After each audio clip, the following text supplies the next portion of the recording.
नमस्कार। गणित के इस सत्र में मैं रश्मि परमार, प्रवक्ता गणित, विद्यालय शिक्षा उत्तराखंड, आपका स्वागत करती हूँ। आज हम कक्षा 11 की गणित की पाठ्य पुस्तक के द्वितीय अध्याय संबंध एवं फलन के भाग 1 पर चर्चा करेंगे। हमारे चर्चा के बिंदु इस प्रकार हैं कि संबंध एवं फलन की भूमिका क्या है, क्रमित युग्म किस प्रकार से बनाए जाते हैं, समुच्चयों का कार्तीय गुणन किस प्रकार से किया जाएगा और युग्म किस प्रकार से बनेंगे, संबंध युग्मों पर आधारित किस प्रकार बनते हैं, उसमें प्रांत, परिसर एवं सहप्रांत कौन कहलाते हैं, और अंत में है हमारे पास कार्तीय गुणन पर संबंध पर आधारित कुछ प्रश्न। दैनिक जीवन में हम कई प्रकार के संबंधों को देखते हैं, जैसे माता पिता, पिता पुत्र, भाई बहन। इसी प्रकार से कुछ संबंध हम गणित में भी देखते हैं, जैसे कि संख्या x संख्या y से छोटी है, रेखा L रेखा M के समांतर है, समुच्चय A समुच्चय B का एक उप समुच्चय है। यह एक युग्म का निर्माण करते हैं जो कि निश्चित क्रम में लिखे जाते हैं। तो दो समुच्चयों के सदस्यों के हम युग्म बनाते हैं और फिर उन युग्मों में आने वाले सदस्यों के बीच में हम संबंध का निर्माण करते हैं। यानी युग्म हमारे प्रथम घटक और द्वितीय घटक के रूप में जाने जाते हैं और उन्हीं से हमारा कार्तीय गुणन बनता है। इन्हीं कार्तीय गुणन में जो भी युग्म सम्मिलित होते हैं, कुछ विशेष गुण को के आधार पर हम उनका संबंध बनाते हैं और इसी संबंध के कुछ विशेष गुण के आधार पर उनको फलन कहा जाता है। तो अब हम देखते हैं कि क्रमित युग्म किस प्रकार से होते हैं। क्रमित युग्म हम वक्र कोष्ठक के अंदर लिखते हैं और एक निश्चित क्रम में लिखते हैं, जिसमें हम पहले समुच्चय को प्रथम घटक के रूप में लिखते हैं और दूसरे समुच्चय के अवयवों को द्वितीय घटक के रूप में लिखते हैं।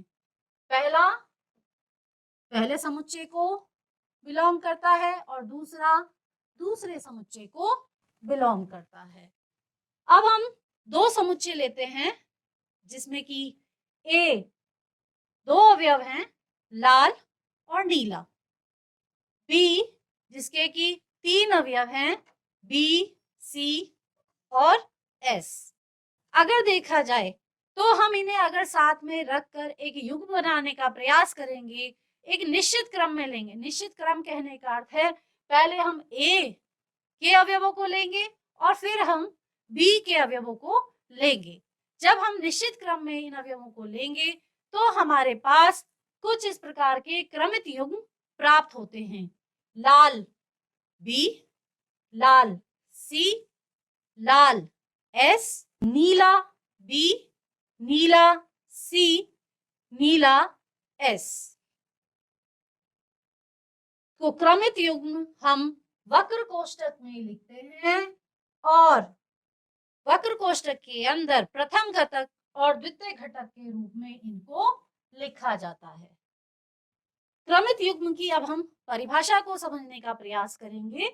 दो अरिक्त समुच्चय P तथा Q का गुणन P क्रॉस Q उन सभी क्रमित युग्मों का समुच्चय है जिसका कि प्रथम घटक P से और द्वितीय घटक Q से लिया जाता है।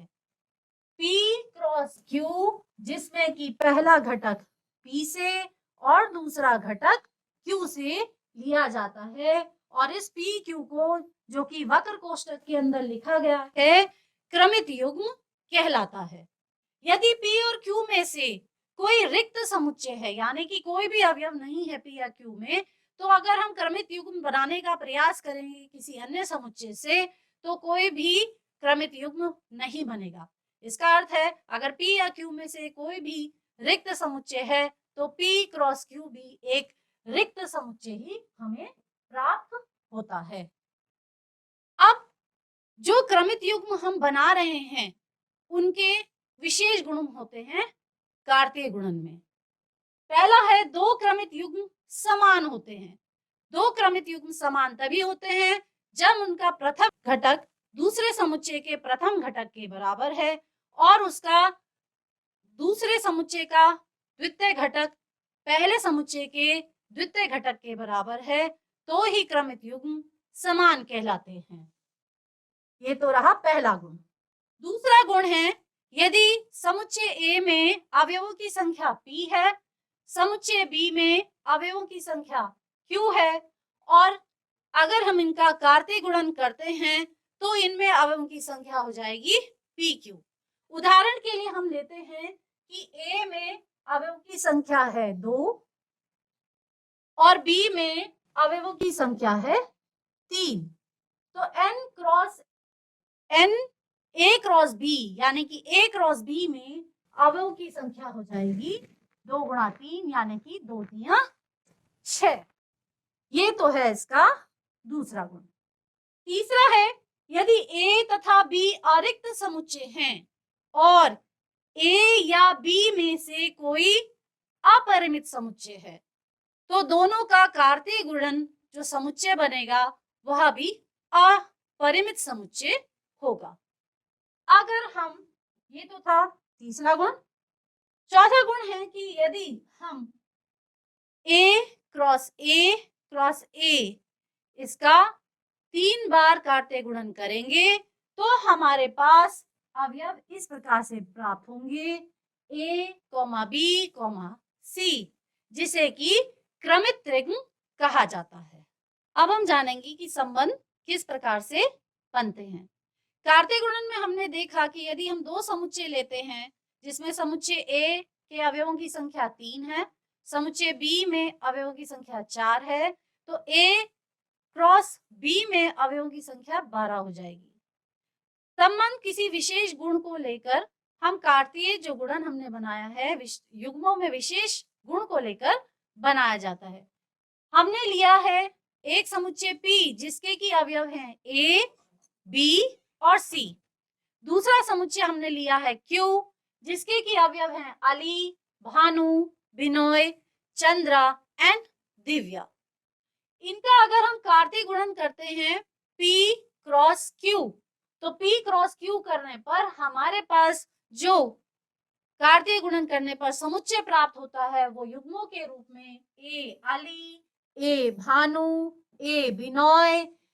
इस तरह से कुल मिलाकर हमारे पास जो अवयवों की संख्या इसमें प्राप्त होगी वो होगी 12। इसमें है 3 और इसमें है 5, तो कुल मिलाकर जो अवयवों की संख्या हो जाएगी वो हो जाएगी 15। अब 15 अवयव हमारे कुल इस कार्तीय गुणन में है। अब हमने संबंध का निर्माण करना है जिसमें एक विशेष गुण लिखा गया है कि संबंध R x, y ऐसा क्रमित युग्म है जहां x नाम y का प्रथम अक्षर है, यानी x कहने का मतलब है P, समुच्चय P का अवयव समुच्चय Q के अवयव का नाम का पहला अक्षर है। तो यहाँ पर जब हम रिलेशन यानी कि संबंध बनाते हैं तो A से अली, B से भानु, B से बिनोय और C से चंद्रा, यानी कि इस संबंध में केवल 4 ही अवयव हमें क्रमित युग्म के रूप में प्राप्त होते हैं। तो देखिए यह है समुच्चय P जिसके की अवयव हैं A, B और C। यह है हमारे पास समुच्चय Q जिसके की अवयव हैं अली, भानु, बिनोय, चंद्रा एंड दिव्या। अब हमने कहा कि जो P का अवयव है वो Q के अवयव के नाम का पहला अक्षर है, यानी A से अली, B से भानु, B से बिनोय और C से चंद्रा। यहाँ पर जो ये पहला समुच्चय है इसे बोलते हैं प्रांत, और Q जो कि दूसरा समुच्चय है इसे बोलते हैं सहप्रांत। ये है सहप्रांत। और अली, भानु, बिनोय, चंद्रा जो कि पहले वाले समुच्चय के अवयवों के नाम के पहले अक्षरों से जुड़कर बना है, तो ये अली, भानु, बिनोय, चंद्रा ये परिसर कहलाते हैं। तो देखिए संबंध की परिभाषा, किसी अरिक्त समुच्चय ए से अरिक्त समुच्चय बी में संबंध कार्तीय गुणन A क्रॉस B का एक उप समुच्चय है। यह उप समुच्चय A क्रॉस B के क्रमित युग्मों के प्रथम घटक और द्वितीय घटक के मध्य संबंध स्थापित करने पर बनता है। रिलेशन R x, y जहां x y का वर्ग है। हम एक उदाहरण ले लेते हैं। P और Q दो समुच्चय हैं जहां पर हमने एक संबंध बनाया है x जो कि P के अवयव हैं और y यानी कि जो कि Q के अवयव हैं, यानी x y का वर्ग है। तो यहाँ पे आप आसानी से देख सकते हैं 9 3 का वर्ग है, 9 ऋण 3 का वर्ग है, 4 2 का वर्ग है, 4 ऋण 2 का वर्ग है, और 25 5 का वर्ग है, और यह 25 ऋण 5 का भी वर्ग है। तो प्रांत समुच्चय ए से समुच्चय बी में संबंध R के क्रमित युग्मों में सभी प्रथम घटक के समुच्चयों को संबंध R का प्रांत कहते हैं। जो कि प्रथम घटक है तो उसे संबंध R का प्रांत कहते हैं। अब हमने संबंध की परिभाषा हमने क्या दी थी यहाँ पर कि x y का वर्ग है और x जहां P को बिलोंग करता है और y इस सह प्रांत को बिलोंग करता है। तो यहाँ पे आप देख सकते हैं जो रिलेशन हमने बनाया है 9,3 क्योंकि 9 3 का वर्ग है, 9 ऋण 3 जो कि ऋण 3 का वर्ग है, 4,2 यहाँ पे 4 2 का वर्ग है, इसी प्रकार से 4 ऋण 2 का वर्ग है, 25 5 का वर्ग है और यही 25 ऋण 5 का वर्ग है। तो प्रथम घटक हमारे पास है 9 4 और 25, ये हमारे पास प्रथम घटक प्राप्त होते हैं। तो प्रथम घटक हमारे पास प्रांत कहलाता है 4 9 25, यानी संबंध के जो क्रमित युग्म का प्रथम घटक का जो समुच्चय बनता है उसे हम प्रांत कहते हैं। इसके बाद आते हैं परिसर में। समुच्चय ए से समुच्चय बी में संबंध R के क्रमित युग्मों के सभी द्वितीय घटकों के समुच्चय को संबंध R का परिसर कहते हैं। संबंध R का परिसर, जैसे संबंध R देखिए 9,3 9 ऋण 4 4,2 4 ऋण 2 25,5 25 ऋण 5। जो द्वितीय घटक हमारे पास है वो है ऋण 2 2 ऋण 3 3 ऋण 5 और 5। तो यह इसका परिसर कहलाता है। अब आते हैं हम सह प्रांत पर। समुच्चय बी संबंध R का सह प्रांत कहलाता है। अब जैसे कि आप समुच्चय बी जो Q वाला समुच्चय देख रहे हो, इसके जो अवयव हैं 1 ऋण 2 ऋण 3 ऋण 5 2 3 और 5, यह समुच्चय का जो हमारा संबंध बनाया है उसका ये सह प्रांत कहलाता है। चलिए हमने जो भी इस सत्र में चर्चा की है उस पर कुछ प्रश्न करते हैं। हमारा पहला प्रश्न है कि x/3 + 1, y-2/3 क्रमित युग्म है जो कि बराबर है 5/3, 1/3 क्यों। तो x तथा y का मान हमने ज्ञात करना है। क्रमित युग्म के घटक आपस में यदि बराबर हैं तो दोनों क्रमित युग्म बराबर होंगे, यानी कि पहले क्रमित युग्म का प्रथम घटक द्वितीय जो हमारे पास युग्म दे रखा है उसके प्रथम घटक के बराबर हो, और दूसरा घटक दूसरे युग्म के दूसरे घटक के बराबर हो। तो इस तरह से हमारे पास हो जाएगा x बटे 3 प्लस 1 बराबर 5 बटे 3। इसी तरह से द्वितीय घटक आपस में बराबर होंगे, y माइनस 2 बटे 3 बराबर 1 बटे 3। अब हम इन्हें हल करेंगे। x बटे 3 बराबर 5 बटे 3 ऋण 1। तो x बटे 3 5 बटे 3 ऋण 1 को हल करके आता है हमारे पास 2 बटे 3। 3 से 3 कैंसिल हो जाएगा और x बराबर आएगा हमारे पास 2। इसी तरह से द्वितीय घटक आपस में बराबर हैं, तो y बराबर हो जाएगा 1 बटे 3 प्लस 2 बटे 3। y बराबर हो जाएगा 3 बटे 3 अर्थात y का मान बराबर 1 के होगा। अब हमारे पास है दूसरा प्रश्न जिसमें कि हमारे पास दो समुच्चय दिए गए हैं, g जिसके अवयव है 7 और 8, h जिसके अवयव है 5, 4 और 2। हमें g क्रॉस h और h क्रॉस g को ज्ञात करना है। तो पहले हम ज्ञात करेंगे g क्रॉस h। g और h का कार्तीय गुणन। कार्तीय गुणन में हमने पढ़ा था कि हम क्रमित युग्म बनाते हैं और एक निश्चित क्रम में लेते हैं, तब जाके हमारे पास कार्तीय गुणन का समुच्चय प्राप्त होता है। तो यहाँ पर g समुच्चय पहले लिखा गया है और h उसके पश्चात लिखा गया है। तो पहले g के अवयव आएगा प्रथम घटक के रूप में और द्वितीय घटक के रूप में h का अवयव बनेगा, यानी 7, 5। इसी तरह से 7, 4 क्रमिक युग्म बना। 7, 4 के पश्चात हम बनाएंगे 7, 2। अब हम लेंगे द्वितीय घटक 8, 5, 8, 4 और 8, 2।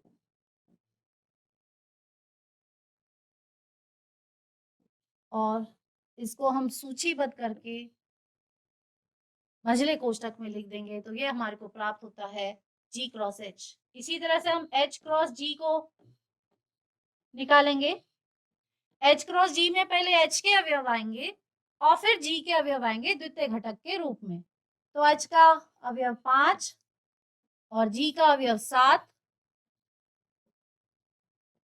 h का 5 और g का 8, h का 4, g का 7, h का 4, g का 8, h का 2, g का 7, h का 2 और g का 8। इस तरह से हमारे पास क्रमित युग्मों का समुच्चय प्राप्त होता है। तो h क्रॉस g कार्तीय गुणन हमने प्राप्त किया। अब आते हैं हम अपने अगले प्रश्न पर। यदि हमारे पास समुच्चय a बराबर दे रखा है ऋण 1, 1, तो हमें a क्रॉस a ज्ञात करना है। यहाँ पे जैसे कि हम देख सक रहे हैं कि हमने 3 समुच्चयों का कार्तीय गुणन ज्ञात करना है। तो यहाँ पर हमारे पास क्रमित त्रिक प्राप्त होगा। तो पहले हम a क्रॉस a प्राप्त कर लेते हैं। a क्रॉस a का मतलब है पहला जो प्रथम घटक है वो a से और द्वितीय घटक भी हम a से लेंगे। तो -1, -1 हो जाएगा। कॉमा -1 कॉमा 1, अब हो जाएगा 1 कॉमा -1 और इसी तरह से 1 कॉमा 1। यह भी हमने a क्रॉस a ज्ञात किया है। अब इसी a क्रॉस a के साथ हम a का कार्तीय गुणन करेंगे।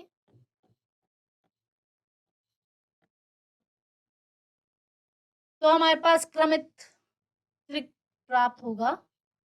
हो जाएगा -1 कॉमा -1 कॉमा -1,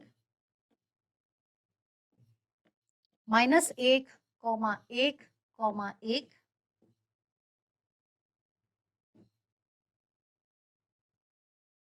एक comma -1 comma -1,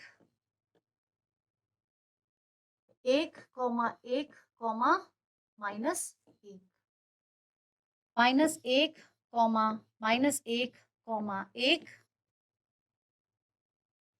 -1 comma 1 comma -1, 1 comma -1 comma 1 और 1 कॉमा 1 कॉमा 1 त्रिक का समुच्चय हमारे पास प्राप्त होता है।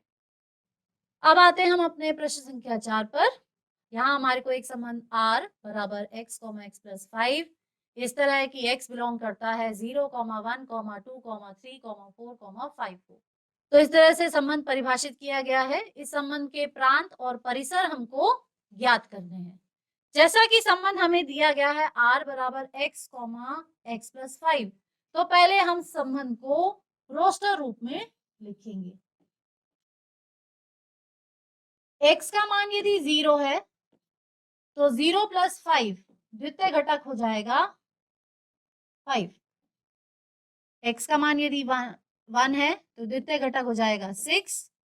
x का मान यदि 2 है तो द्वितीय घटक हो जाएगा हमारे पास 7। 2 प्लस 5 इक्वल टू 7 होता है। 3 होने पर द्वितीय घटक हो जाएगा हमारे पास 8। फिर उसके बाद है 4, द्वितीय घटक हो जाएगा हमारे पास 9। फिर है हमारे पास 5, तो द्वितीय घटक हमारे पास हो जाएगा 10।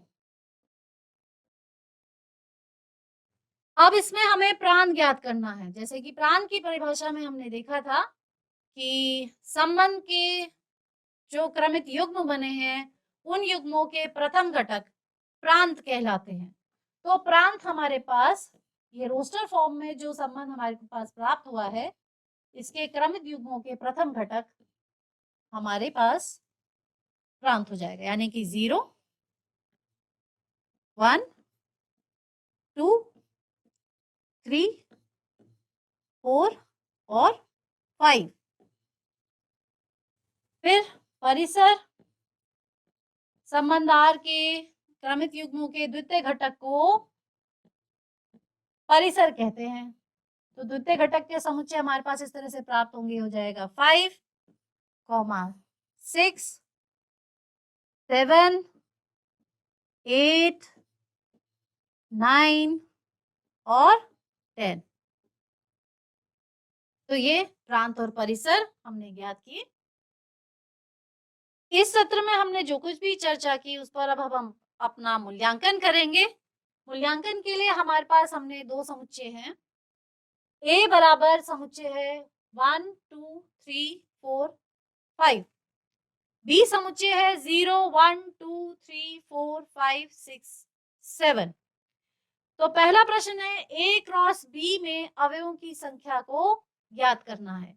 जैसा कि A में हम देख सकते हैं 5 अवयव हैं और समुच्चय B में हमारे पास 8 अवयव हैं। तो इन समुच्चयों के कार्तीय गुणन में अवयवों की संख्या कितनी हो जाएगी? 5 गुणा 8, यानी कि अवयवों की कुल संख्या हो जाएगी 40। दूसरा प्रश्न है, यदि कोई संबंध R x, y इस प्रकार है कि 2x - y बराबर 0, जहां x A समुच्चय को बिलोंग करता है और y B समुच्चय को बिलोंग करता है। तो संबंध R को रोस्टर रूप में लिखना है। इसका प्रांत परिसर और सह प्रांत ज्ञात करना है। तो 2x माइनस वाई बराबर 0, जहां x a समुच्चय से है और y b समुच्चय से है। प्रांत जो भी हमारे पास संबंध प्राप्त होगा रोस्टर फॉर्म में, उसके क्रमित युग्मों के प्रथम घटक के समुच्चय को प्रांत कहेंगे। तो प्रथम घटक को आप प्रांत के रूप में लिख देंगे। परिसर यानी कि जो द्वितीय घटक प्राप्त होता है उसका जो समुच्चय बनेगा वो परिसर कहलाएगा। और सह प्रांत, इस कार्तीय गुणन में के पश्चात जो संबंध हम बनाते हैं, तो जो द्वितीय समुच्चय होता है वह संबंध का सह प्रांत कहलाता है। आज के इस सत्र में हमने चर्चा की कि हम दैनिक जीवन में जो संबंध देखते हैं उसी प्रकार के संबंध हमारे गणित में भी बनते हैं, और उन्हीं संबंधों के आधार पर एक निश्चित क्रम में लेते हुए क्रमित युग्म बनते हैं।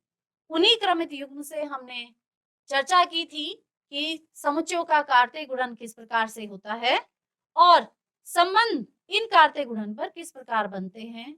उन संबंधों में प्रांत क्या होता है, परिसर क्या होता है और सह प्रांत क्या होता है। इसके पश्चात हमने इसी चर्चा किए गए अध्याय पर अपने कुछ प्रश्न हल किए थे। जो कुछ भी आज हमने चर्चा की है उस पर आपके लिए गृह कार्य है। आपको उत्तर भारत के सभी राज्यों के नामों को लेते हुए समुच्चय ए का निर्माण करना है और नदियों के नामों को लेते हुए समुच्चय बी का निर्माण करना है। उसके पश्चात आपने देखना है कि ए क्रॉस बी जो कार्तीय गुणन आप करेंगे उसमें अवयवों की संख्या क्या होगी। इसके पश्चात ए से बी में एक संबंध आर का निर्माण का प्रयास आप करेंगे। उसके प्रांत, परिसर और सह प्रांत को आप ज्ञात करेंगे। आज के इस सत्र में इतना ही। मिलते हैं अगले सत्र में। धन्यवाद।